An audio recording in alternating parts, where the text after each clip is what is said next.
Hello, नमस्कार, आदाब, सत श्री अकाल और अस्सलाम वालेकुम। मैं हूं मोहम्मद अहमद काज़मी, लेकर आया हूं आपका पसंदीदा कार्यक्रम आपके रूबरू। देश में तब्दीली की हवा ऐसा लगता है शुरू हो गई है। कर्नाटक के जो चुनाव के नतीजे आए हैं वो कुछ लोगों के लिए बहुत ही एक्सपेक्टेड थे, लेकिन कुछ लोग उससे बहुत ज्यादा झटके में हैं।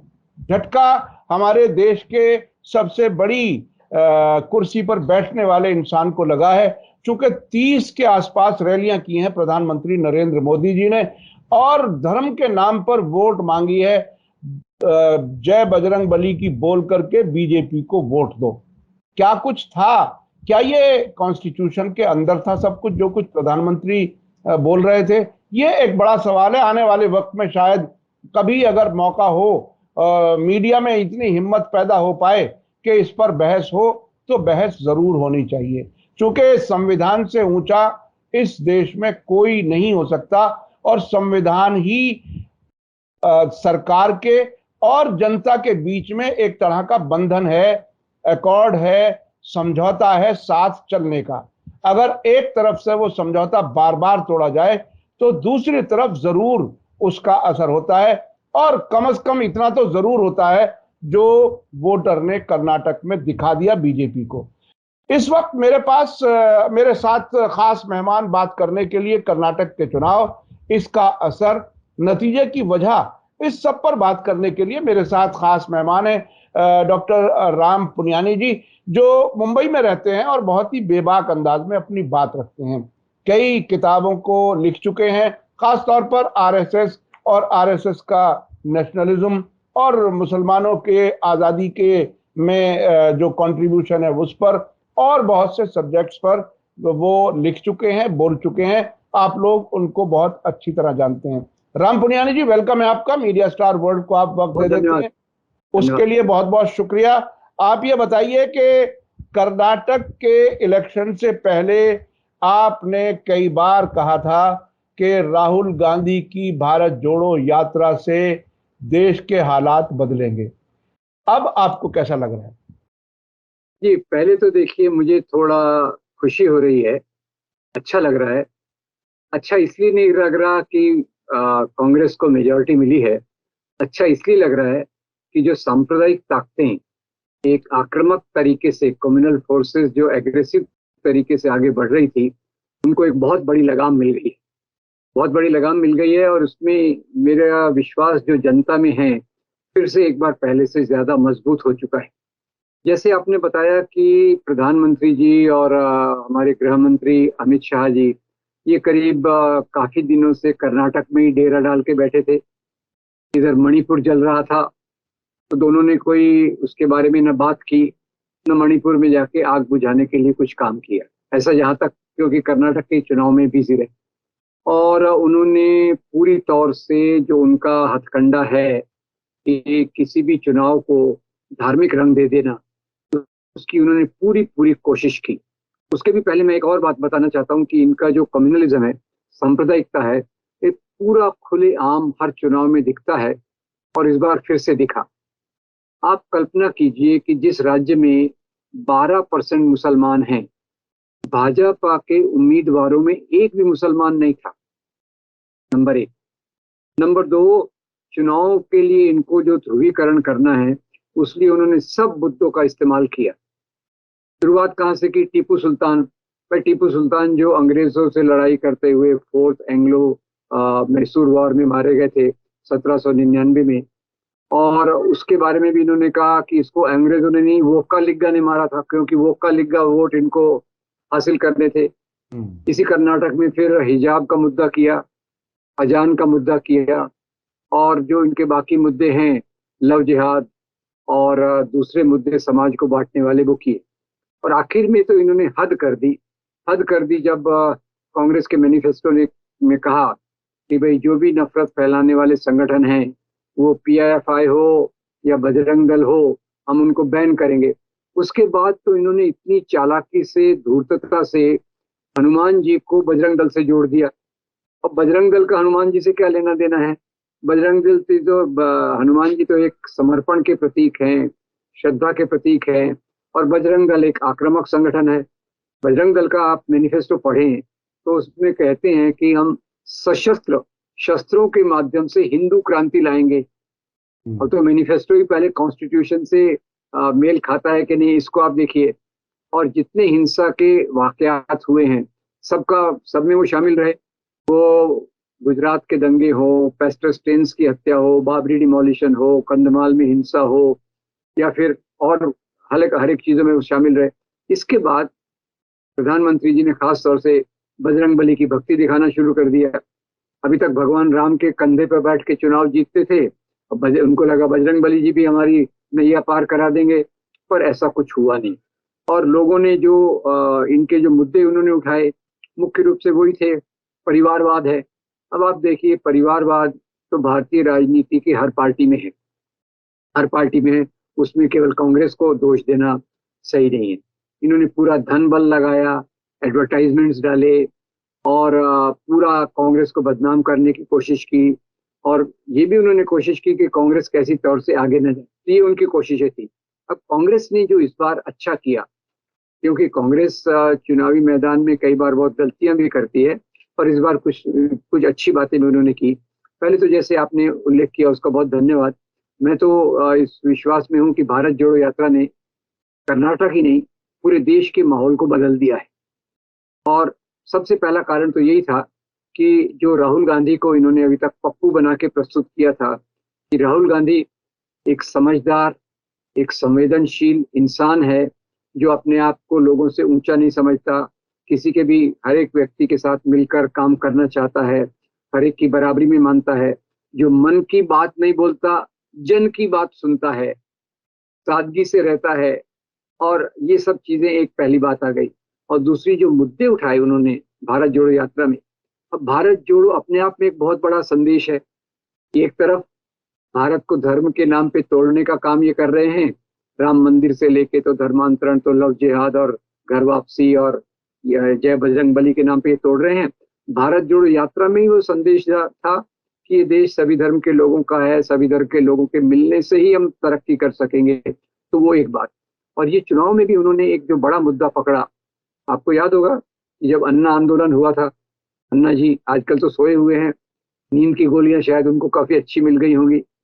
उस समय तो वो भ्रष्टाचार के विरोध में खड़े थे, और उनका समर्थन करने वाले या मुख्य संगठन कौन था? आरएसएस और बीजेपी, कि हम करप्शन नहीं करेंगे, हम तो अलग पार्टी हैं। और अभी उनका जो कॉन्ट्रैक्टर्स ने शिकायत की कि हमको 40% कमीशन देना पड़ता है ये भाजपा की सरकार में, उसके आधार पे 40% सरकारा जो उन्होंने स्लोगन किया, वो मेरे ख्याल से बहुत सफल रहा। दूसरा, उन्होंने जो बेरोजगारों के लिए स्कीम्स बताई, महिलाओं के लिए स्कीम्स बताई, बेरोजगारी का मुद्दा उठाया, महंगाई का मुद्दा उठाया, ये सब जनता के दिलों को छू गए। और मेरे ख्याल से इस बार भाजपा ने पहले से ज्यादा कोशिश की यहाँ अपनी दाल गलाने के लिए। पर कांग्रेस ने काफी समझदारी से काम किया, स्थानीय मुद्दों पे काम किया, और उसका परिणाम हमको देखने को मिल रहा है कि जनता आखिर में धर्म के नाम पर कितने दिन तक उनको बेवकूफ बनाया जा सकता है, जो आरएसएस भाजपा का मुख्य एजेंडा है। और आपको बता दूं, कर्नाटक में पहले धर्म के नाम की राजनीति की दाल नहीं गल रही थी। राम मंदिर का वहां कोई प्रभाव नहीं हुआ, तो वहां उन्होंने बाबा बुदनगिरी, जो भारत की सभ्यता का सबसे बड़ा प्रतीक है, हिंदू मुसलमानों का मेल जोल, उस पे मुद्दा खड़ा कर दिया कि इस पे तो मुसलमानों ने कब्जा कर लिया है, तो ये हिंदुओं की जगह है। फिर ईदगाह का मैदान, वो मुद्दा उन्होंने चालू किया। और गाय का मुद्दा तो इनका परमानेंट मुद्दा है ही, अभी ऊपर से हिजाब का मुद्दा इन्होंने ले लिया। तो सब मुद्दे उन्होंने उनके शस्त्र में, उनके तीर में जितने भी कमान थे, बाण, सबका उन्होंने इस्तेमाल किया। और उसके बावजूद उनको बुरी तरह से मुंह की खानी पड़ी। और इस बार शायद वो ऑपरेशन कमल भी नहीं कर पाएंगे, क्योंकि कांग्रेस ने जिस प्रकार से मेजॉरिटी हासिल की है, वोटिंग परसेंटेज में वो भाजपा से काफी आगे हैं, सीट्स में बहुत ज्यादा है। तो इस बार वो ऑपरेशन कमल करके, खरीद फरोख्त करके, एमएलए को खरीद करके सरकार बनाना शायद वो संभव नहीं होगा। इसलिए मुझे बहुत अच्छा लगा है। और दूसरा, एक नए प्रकार की राजनीति की शुरुआत हो रही है, और वो नए प्रकार की राजनीति है कि हम देश के संविधान को मानते हैं, हम भारत की एकता में विश्वास रखते हैं, हम धार्मिक मुद्दों के आधार पर देश को नहीं चलाएंगे, नफरत फैलाने वालों को अगर बैन करना पड़ा तो बैन भी करेंगे। अच्छा, और एक देखिए काजी भाई, कि चुनाव के ठीक पहले केरला स्टोरी नाम की फिल्म भी उन्होंने जारी कर दी। केरला स्टोरी अपने आप में काफी प्रोपेगेंडा फिल्म है, सच्चाई से कोसों दूर, सच्चाई से कोसों दूर, और मुसलमानों के खिलाफ नफरत का माहौल तेज करने के लिए एक बहुत बड़ा हथियार उनको मिल गया। तो प्रधानमंत्री जी, गृह मंत्री जी अपनी रैलीज में बोलते थे, केरल फाइल देखो, केरल फाइल में क्या क्या, केरला स्टोरी देखो, उसमें क्या क्या है। वो भी उनका फेल हो गया। मतलब एक जो मुझे आज विश्वास हो गया वो ये कि जनता के पेट में जो भूख है, नौजवानों के हाथ में जो रोजगार नहीं है, और गरीब लोगों के पैर में जो छाले हैं, वो सब उनको वोट के समय याद आएंगे। इन्होंने पैसा बांटा बहुत होगा इलेक्शन के पहले, वो कुछ काम में नहीं आया, और इससे भारत का लोकतंत्र मजबूती की तरफ जा रहा है, और वो ऐसे रास्ते पे जा रहा है जिसपे देश पर अगर चलेगा तो देश की तरक्की हो सकेगी, ऐसा मुझे अभी विश्वास होने लग गया है। अच्छा, आपने कहा प्रजातंत्र मजबूत होने का विश्वास आपको है और बेहतरी की बात है, और कांग्रेस ने जो स्ट्रेटेजी अपनाई उसमें आपने बहुत सी चीज़ें गिनवाई जो काफ़ी अप्रिशिएबल हैं। और खुद राहुल गांधी बहुत ही सादा, हर एक से मिलने में विश्वास, हर एक की तकलीफ सुनने की बात, तो ये बहुत ही ज़मीन आसमान का फ़र्क है। लेकिन अब मैं ये समझना चाहूँगा कि बीजेपी की इतनी बड़ी हार के और 2024 लोकसभा इलेक्शन के बीच में कई राज्यों में इलेक्शन होने वाले हैं। अब ये नफरत की राजनीति नाकाम होने की का तो मैं समझता हूं अब बीजेपी वाले भी समझने लगेंगे, उन्हें भी गौर तो करना पड़ेगा। अब अगर बीजेपी के एंगल से सोचा जाए तो क्या वो अब नफरत की राजनीति को कम करेंगे या और बढ़ाने की कोशिश करेंगे ऐसे वक्त में जबकि ये इलेक्शन एक इतना बड़ा हार चुके हैं? अब इस बीच में क्या ऐसा कर सकेंगे जिससे 2024 का कोई तिगड़म जिसे कहना चाहिए वो बैठ जाए उनके हक में? क्या हो सकता है? देखिए काजमी भाई, एक मैं आपको बता दूं कि नफरत की राजनीति ये इनका डीएनए है, उसको तो ये कभी छोड़ नहीं सकते। उसका रूप अलग अलग बदलेगा। अभी जैसे हनुमान जी को ले आए, अगली बार कुछ और वो ढूंढ लेंगे।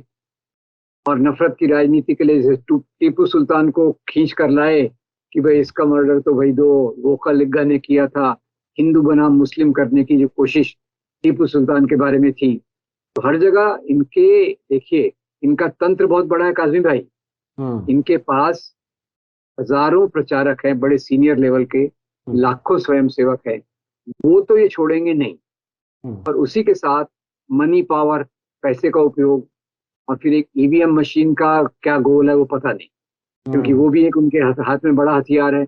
इस बार शायद किया नहीं, या करने में नाकामयाब हुए, या जानबूझ के नहीं किया, या कम किया, वो भी मैं नहीं जानता, पर उनके पास हथियार अभी बहुत है। और नफरत की राजनीति तो उनका सबसे, जैसे कहते हैं ना, डीएनए, ये उनका डीएनए है। और उसके ऊपर एड ऑन दूसरी चीजें करते जाएंगे। तीसरी चीज ये है कि लोकल जो पॉलिटिशियंस हैं उनको खरीद फरोख्त करना कई बार मुश्किल नहीं होता। एमएलए को जैसे खरीद फरोख्त करते हैं, तो रीजनल पार्टीज जो हैं उनके साथ क्या, उनको क्या समझौता करेंगे, वो भी ये कर सकते हैं। तो बहुत कुछ है इनके तर्कश में, तो इनको अंडर एस्टिमेट नहीं करना चाहिए। और पूरी जागरूकता से, जैसे कर्नाटक में अभियान चला, एक वो चीज जरूरी है। और दूसरा ये है कि यहाँ एक कैंडिडेट के खिलाफ एक कैंडिडेट वाला मामला ज्यादा आया। भाजपा के खिलाफ कांग्रेस का एक कैंडिडेट है, नहीं तो बीच में वो आप पार्टी आ जाती, वो दूसरे अपने हैदराबाद के ओवैसी साहब आ जाते हैं। तो वो जो वोट कटुआ बोलो, या वो तो बोलते हैं हमारा लोकतांत्रिक अधिकार है, हम तो सभी सीटें लड़ेंगे। पर ये 1-1 रहा, कॉम्प्रोमाइज करके, गिव एंड टेक करके रहा, तो फिर भाजपा निश्चित रूप से पता नहीं और क्या करेगी, पर सांप्रदायिक राजनीति वो छोड़ेगी नहीं, ये मुझे पक्का विश्वास है। अच्छा, आपने कहा बीजेपी का डीएनए है सांप्रदायिकता। इस देश की जनता का डीएनए सेकुलर है एक लंबे अरसे से, और ये बात हम बार बार महसूस करते हैं, हत्ता के उन जगहों पर भी जहां नफरत की सियासत सबसे ज्यादा होती है, वहां भी हिंदू मुसलमान एक साथ बैठ करके बहुत कुछ करते हैं, लेन देन करते हैं। आपके यहाँ महाराष्ट्र में तो 50 रैलियां हुई जिसमें मुसलमानों के बाइकॉट तक की बात की गई, जिसका असर वहां नजर नहीं आ रहा। नगर निकाय जो जो हुए इलेक्शन, उसमें उसका नजर नहीं है, नजर आया। तो अगर जनता का डीएनए साथ रहने का है और बीजेपी का डीएनए नफरत फैलाने का है, तब तो फिर बहुत आसान हो जाएगी जंग। फिर बिल्कुल कर्नाटक की तरह से ही बाकी इलेक्शन भी लड़े जा सकते हैं। आपको क्या ऐसा लगता है? देखिए, पॉसिबल तो है, पर उसमें मैं आपको रुकावट ऐसी है कि जो विपक्ष है वो बहुत सारे खेमों में बटा हुआ है। सौभाग्यवश कर्नाटका में जनता दल सेक्युलर वो एक लिमिटेड एरिया में है, पर आप बंगाल में जाइए, आसाम में जाइए, तो ऐसे बहुत सारे रीजनल पार्टीज हैं जिनके नेताओं को लगता है कि हम ही केवल प्रधानमंत्री बनने के लायक हैं। वो आंध्रा हो, कर्नाटक हो, और बहुत सारे राज्यों में, और दो राज्यों में तो आप पार्टी की भी सरकार है। तो अगर इनमें कॉम्प्रोमाइज हो जाए और बड़ा दिल करके एक दूसरे के साथ एडजस्ट कर लें कि भाई प्रधानमंत्री तो वही बनना चाहिए जिसके सबसे ज्यादा एमपी हो, इस बात पे और दूसरी चीजों पर अगर समझौता हो, तो निश्चित रूप से सांप्रदायिक राजनीति को चुनावी तौर पे हराया जा सकता है, एक। पर दूसरा मैं बताता हूँ, चुनावी तौर पे हराने से ही काम आसान नहीं होगा। इनकी जो शाखाएं हैं, जो संस्थाओं में ये घुसपैठ कर चुके हैं, जो लोगों के बीच में सांस्कृतिक रूप से एक भुलावा देते हैं, अभी जैसे इतिहास की किताबों को बदला है, टेक्स्ट बुक्स को बदला है, ये सब चीजें भी बहुत असर करेंगी। तो सेक्युलर डीएनए को बनाए रखने के लिए जो हमारा स्ट्रगल है, जो हमारा संघर्ष है, वो चुनाव से शुरू होता है। चुनाव में इनको हराने से शुरू होता है, पर खत्म नहीं होता। वो पहली सीढ़ी है जहां से जो सांप्रदायिकता की जड़ है उसको मिटाने के लिए, और गांधी, नेहरू, पटेल, सुभाष चंद्र बोस के मूल्यों को लाने के लिए बहुत कुछ करना बाकी है। वैचारिक तौर पे, किताबों के तौर पे, मीडिया के तौर पे, ये सब अगर नहीं हुआ तो फिर से इसी गर्त में गिरने का डर भी है।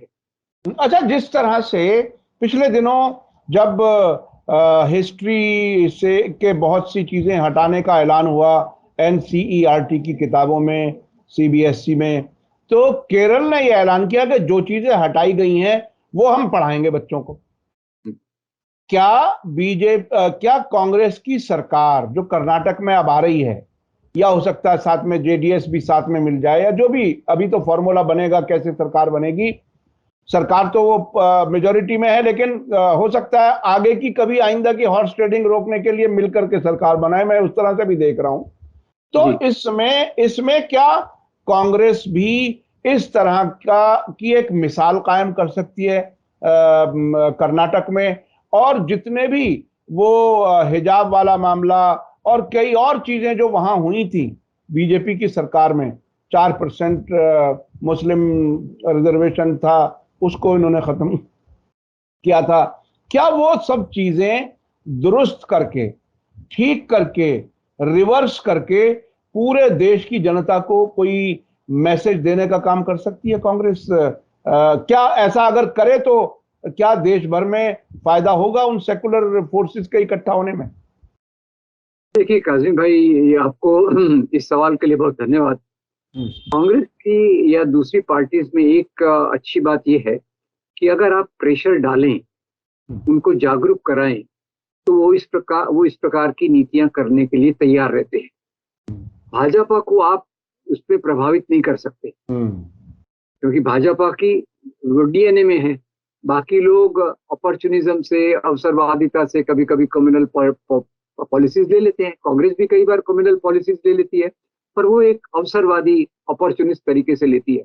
अगर उस पर सही तरीके से ग्राउंड लेवल से प्रेशर आए, देश के बुद्धिजीवियों का, सामाजिक कार्यकर्ताओं का, आप जैसे मीडिया चैनल्स का अगर सरकार पे प्रेशर आए, तो ये आपका बहुत अच्छा सुझाव है कि कांग्रेस की सरकार के ऊपर इस प्रकार का प्रेशर लाना जरूरी है। अगर वो खुद नहीं करती तो प्रेशर लाने से फर्क पड़ेगा।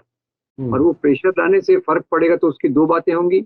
एक तो ये मैसेज जाएगा कि ये वो सरकार है जो जनता के डीएनए को समझ के नीतियों को बदल सकती है। ये वो सरकार है जो अगर देश भर में रही इसके साथ मिलकर तो एक सही प्रकार की चीजें समाज में चल सकती हैं। तो ये इसका एक महत्व। जैसे आप देखिए यूपीए 1 के समय देखिए, यूपीए 1 के समय सरकार तो एक तरफ थी, सरकार ने वो एक एडवाइजर ग्रुप बनाया था जिसमें कई सामाजिक चिंतक विचारक हमारे लीडिंग सोशल वर्कर्स थे जो एडवाइस देते थे यूपीए को। उन्होंने बहुत अच्छा रोल प्ले किया। उसी के कारण तो हमारे पास आया मनरेगा, right to food, right to education, right to health, right to information. ये सब चीजें यानी जनता के दबाव से आप नीतियों को बेहतर बनाएं, सरकार यही होना चाहिए और उसकी पॉसिबिलिटी, उसकी संभावना है। अच्छा, एक और एंगल है, एक चीज और समझने की है। अभी पिछले कुछ महीनों में खास तौर पर हमने देखा कि बीजेपी ने अपोजिशन के लीडर्स को ईडी, इनकम टैक्स, इन सब चीजों में खूब उलझाया। आम आदमी पार्टी की दिल्ली सरकार का तो डिप्टी चीफ मिनिस्टर जेल में है, इस हद तक बात बढ़ी। तो क्या इस इलेक्शन के बाद कोई ऐसा मैकेनिज्म डेवलप हो सकता है कि अपोजिशन के जो लीडर्स हैं वो सरकार से डरना छोड़ दें, जेल जाने के लिए बिल्कुल तैयार बैठे रहें, उनके सपोर्टर्स सड़क पर आने के लिए तैयार रहें, कम से कम अब से मई 2024 के जो इलेक्शन होने वाले हैं उसके बीच में। अभी हम ऑलरेडी मई में, सिर्फ एक साल की कहानी है। अगर इस एक साल में ये अपोजिशन लीडर्स निडर होकर के अपनी बात कहें और आरएसएस के झांसे में ना आए तो क्या कोई सिचुएशन और ज्यादा मजबूत हो सकती है? क्योंकि ये दो चीजें, डर जो है, डर इंसान को बहुत कमजोर कर देता है। जेल से जाना डर खत्म हो जाए तो फिर इससे ज्यादा क्या होगा? मुकदमा तो इतनी जल्दी तय होता नहीं। वो तो राहुल गांधी वाले में जल्दी कर ली, 2 साल की वो उन्होंने सजा दे दी, लेकिन आम करप्शन वाले चार्जेस में 4-6 महीने में मुकदमा हल नहीं होता। तो ये 1 साल का वक्त गुजारना है, इसके लिए कोई ऐसी कोई तैयारी हो जाए तो आप क्या मशवरा देंगे सियासी पार्टी के लीडर्स को, वो कैसे बिहेव करें, खासतौर पर अपोजिशन पार्टी? देखिए मेरे ख्याल से अगर सभी सियासी पार्टी के लीडर्स इसमें एक संयुक्त ज्वाइंट स्ट्रेटेजी मिलके अगर काम करें और जब भी किसी पार्टी का कोई नेता के खिलाफ आता है तो एक आवाज में अगर सभी पार्टीज के लोग, उनके समर्थक और जनता सड़क पे आए, उनका विरोध करें तो एक सीमा के बाद ये जो इसका दुरुपयोग कर रहे हैं ईडी, आईटी और बाकी चीजों का, तो इस सरकार को भी थोड़ी शर्म तो आएगी। क्योंकि हर एक चीज की एक लिमिट होती है।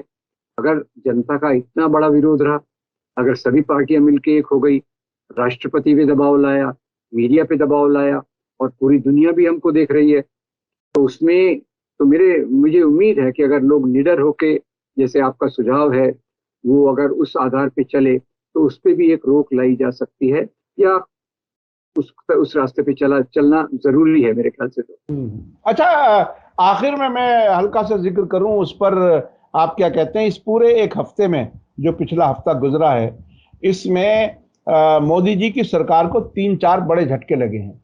एक तो सुप्रीम कोर्ट ने दिल्ली सरकार वाला मामला हल किया, सर्विसेज आम आदमी पार्टी जो इलेक्टेड सरकार है उसके हाथ में होगी। दूसरा, महाराष्ट्र में स्पीकर और गवर्नर की बाकायदा कानूनी गलतियां गिनवाई सुप्रीम कोर्ट ने, वो रीइंस्टेट नहीं कर सके, वो एक अलग बात है, इन्फ्लुएंस भी हो सकता है उनका, उनकी अपनी राय, हमें उसमें नहीं जाना। इसके अलावा और भी मतलब कई ऐसे वाकयात, ये कर्नाटक भी उनके हाथ से चला गया। तो ये जो एक साथ वाकयात हुए हैं, क्या आपको लगता है कि वो जो धुरंधर आरएसएस के हेडक्वार्टर में नागपुर में बैठे हुए हैं वो अब मोदी जी को हटाने का मन बना लेंगे, या अब भी अपनी उसी नफरत वाली सियासत पर ही आगे बढ़ेंगे? क्योंकि हालात अब ऐसा लगता है कि दिन ब दिन उनके लिए, देश के लिए तो बहुत अच्छाई की तरफ जा रहे हैं, जैसा कि बहुत से लोग समझ रहे हैं, उनके लिए बहुत ही मुश्किलात बढ़ती जा रही हैं। आपको क्या लगता है? देखिए मुझे लगता है कि आपकी बात तो सही है, पर मोदी को हटाना काफी मुश्किल है। मोदी को हटाना इसलिए मुश्किल है कि मोदी का जो कद है वो उन्होंने बहुत ऊंचा कर दिया है। आरएसएस ने भी मजबूत किया उनके कद को ऊंचा करने के लिए, मीडिया ने भी किया, और मोदी का होल्ड बहुत स्ट्रांग है, बहुत मजबूत है। तो मोदी को आरएसएस हटाएगी, ये आसान नहीं है। मोदी को हटाना आसान नहीं है। पहले अभी तक चलता था कि भाई अडवाणी को नहीं चाहिए, तो अडवाणी को बाईपास कर दिया। उस समय तक किसी भी नेता का कद भाजपा के अंदर इतना ऊंचा नहीं था जितना कि मोदी का है। तो मेरे मूल्यांकन में मोदी को हटाना आसान नहीं है, और शायद वो इस तरफ नहीं भी जाएंगे क्योंकि ऐसे इमेज का कोई और लीडर उनके पास नहीं है हाल के समय में। आखिर में लोगों को कोई मशवरे के तौर पर कहना चाहें, इस मुड़ती हुई सियासत और सेकुलरिज्म की एक बड़ी जीत हुई है, इस वक्त अगर लोगों से आप कोई खास बात कहना चाहें तो क्या कहेंगे? देखिए, मैं तो एक ही अपील करूंगा कि ये हमारे रास्ते में एक बहुत बड़ा कदम है। कर्नाटक का चुनाव में बीजेपी सांप्रदायिक ताकतों को पूरी तरह से हराना, ये एक बहुत बड़ा कदम है। और ये प्रक्रिया को जारी रख के हमारे जो मुद्दे हैं, जीवन के मुद्दे, राष्ट्रीय एकता के मुद्दे, इन्हीं को रख के अगर हम आगे ख्याल करें, चुनाव में चुन कर दें, और उसी के साथ साथ समाज में जो नफरत है उसके खिलाफ लड़ना, और समाज में हिंसा न होने देना, इस तरह अगर हम काम करेंगे तो समाज के सब लोगों का आसानी से भला हो सकता है। जी जी, बहुत बहुत शुक्रिया राम पुनियानी साहब, आपने हमें वक्त दिया, और कर्नाटक के इलेक्शन के साथ साथ आपका नज़रिया जानना समझना बहुत ज़रूरी था, और मैं समझता हूँ लोगों को ज़रूर इसमें कुछ पैगाम ज़रूर मिलेगा। पॉलिटिकल पार्टियों के लिए भी इसमें बहुत कुछ है, आम लोगों के लिए भी है, और बीजेपी के लिए भी है कि वो हमेशा अगर नफरत की पॉलिटिक्स आगे बढ़ाएगी तो उससे कोई देश का भला नहीं हो सकता। और जैसे कर्नाटक में उन्हें शिकस्त का सामना करना पड़ा है, आगे भी उनको नाकामियां देखने को मिल सकती हैं, क्योंकि इस मुल्क की आवाम का डीएनए सेकुलर है। ये बहुत ही अहम बात है, और मैं समझता हूं कि दुनिया भारत को इसी तरह से अब से पहले पहचानती रही है। हम लोग सर उठा करके कहते रहे हैं दुनिया में कि हम बिल्कुल खैरियत से हैं। आमतौर पर जब वो कहीं पाकिस्तानी मुसलमान मिलते थे विदेशों में, तो हम उनसे कहते थे नहीं, हमारे बराबर हक हैं, लेकिन शायद अब नहीं कह सकते। ऐसे हालात में इस देश को पहुंचा दिया है। बहुत बहुत शुक्रिया। इसी के साथ मुझे दीजिए इजाजत। धन्यवाद, शुक्रिया। जय भारत, जय हिंद। मीडिया स्टार वर्ल्ड के और वीडियो देखने के लिए हमारे चैनल को सब्सक्राइब करें और सीधे नोटिफिकेशन पाने के लिए बेल आइकन दबाएं। और अगर हमारी खबर सच्ची और अच्छी लगे तो अपने व्हाट्सएप, इंस्टाग्राम, फेसबुक और ट्विटर अकाउंट पर जरूर शेयर करें।